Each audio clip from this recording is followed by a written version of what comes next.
In this video, we're going to discuss some of the circadian rhythm exceptions. What are some of the exceptions to the traditional stages of sleep or traditional circadian rhythm patterns of sleep? So I'll pose this question to you. Does the brain all sleep at the same time? So when we're recording those EEG brain waves, is that occurring across the entire brain all at once? Is all of our brain in stage 1, then stage 2, then deep sleep, then REM, then cycling back through? In most cases, it is, but there are exceptions. So for most of us, the average person like myself, like most of you, yes, our brain does sleep all at the same time when we're sleeping.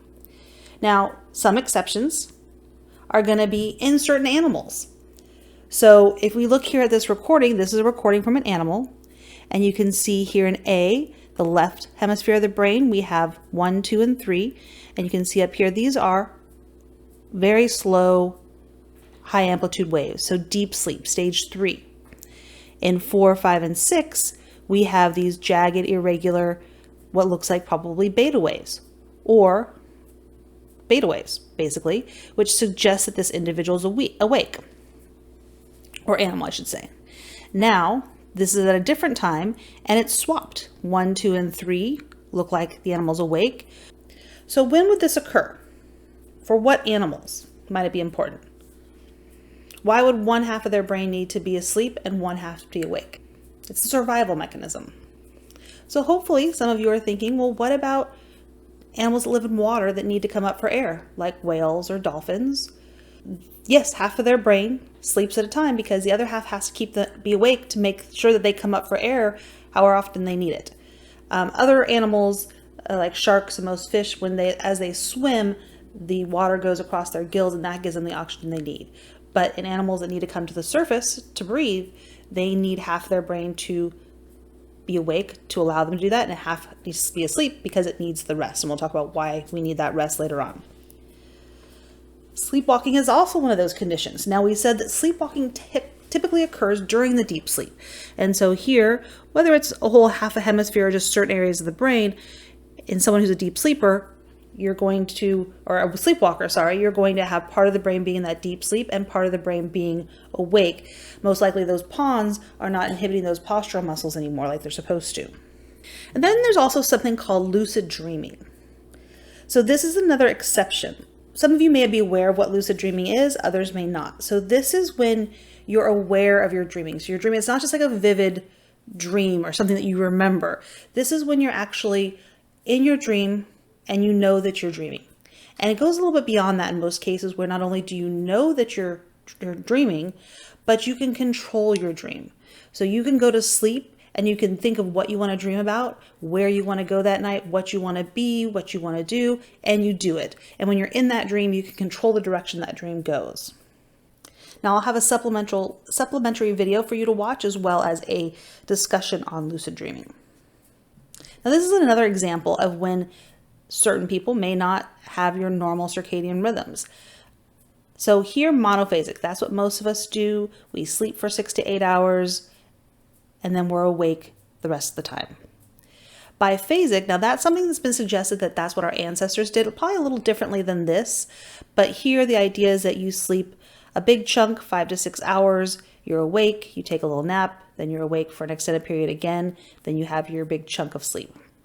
Now there's also something called the Everyman and the Uberman. As you can see here, they have different cycles of the Everyman has a bigger chunk of sleep with different amounts of awake time, and then you take these short naps. The Uberman, there's no big chunk of sleep. Now, just to let you know how difficult these Everyman and Uberman sleep cycles can be, I have a synopsis from an actor who tried it out. And so again, he was going to do the Uberman, where he took a 20-minute nap every 4 hours. It's been thought that people like Winston Churchill, Leonardo da Vinci, Napoleon, they all slept in this way. And you can actually get 42 hours a week or 91 days a year if you use this Uberman sleep cycle. So before this actor started his quest for the Uberman, he got some tests run by a doctor looking at, driving, test script, memory tests, cortisol, stress levels, all those kinds of things.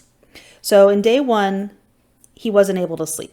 Every time he tried to take his nap, he would, think, oh, I only have 20 minutes. By the time he'd get close, it was time to wake up. On day 2, he managed to nap for about 6 minutes before he wondered how long he'd been asleep. And then he missed a nap because he was on the way to a meeting, missed another nap because he was on the way back from a meeting. By that evening, his brain's already misfiring, so we're on day 2, messing up signals, sound is becoming distorted, voices are echoing, already on day 2 of sleep deprivation. Feels like someone has put a pillow over their head, so if you've ever been sleep deprived, you kind of know how that feels. He wants to meet someone who's done this successfully, so he meets this guy who was the fastest Briton to sail around the world single-handedly. And if you think about it, if you're sailing around the world by yourself, you can't sleep for an 8-hour period of time. You have to take these small naps or you end up in God knows where. So by day 3, napping is proving virtually impossible. He enlists the help of this guy, Alex, who's done it successfully, but he couldn't wake him up. So in 3 days, he's had 41 minutes of sleep. In 52 hours, he feels terrible. He tries to cook lunch. He's able to do that, but he's not really in the room. He feels like mental tasks that he's familiar with aren't the problem. Is taking on new information. Conversations are a struggle. He's just exhausted. So by day 4, he ceased to function properly. He needs people there for his safety. He goes shopping and he's confused when he's buying milk. He has to ask the clerk to help him talk him through his change.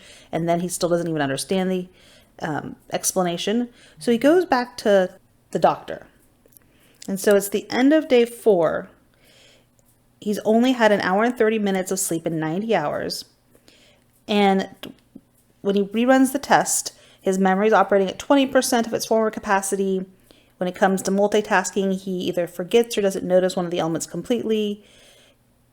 His inability to maintain a grip has been reduced by 50%. The driving simulator, he scores a 43 out of 100. Originally it was an 86.